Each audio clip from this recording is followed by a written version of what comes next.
Huwag kang magbibiro sa loob ng elevator kasi baka mamaya may kasama ka na palang iba.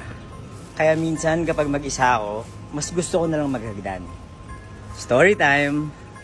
Itong kwento na to galing sa kaibigan kong doktor. Sabi niya, may isang beses daw na naka-duty siya sa ospital ng madaling araw.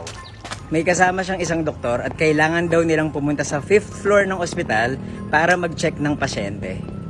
Masyadong mapagbiro yung kakilala kong doktor at gusto niyang asarin yung kaibigan niya. Kaya ang ginawa niya, pinindot niya lahat ng floor sa elevator mula ground floor to 5th floor. Sabi niya, natutuwa raw siya sa mga elevator operators. Dalawa lang sila noon sa loob ng elevator, kaya malakas yung loob niya na umacting na parang operator. Tuloy po kayo. What floor, ma'am, sir? Sabi niya. Umakyat yung elevator sa 2nd floor at bumukas yung pinto. Walang tao. Pero nag-joke pa rin siya. Tuloy po kayo. What floor, ma'am, sir? Nagtawanan sila. Umakyat ulit yung elevator at bumukas sa 3rd floor. Wala na namang tao. Pero tuloy pa rin siya. Tuloy po kayo. What floor, ma'am, sir? Nagtawanan ulit sila.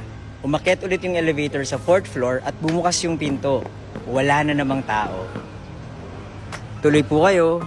What floor, ma'am, sir? Tawa na naman sila ng tawa.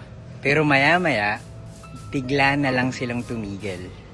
Nagkaroon ng katahimikan nung hindi sumara yung pinto at biglang tumunog yung elevator. Overloaded raw. Kahit silang dalawa lang naman yung nasa loob.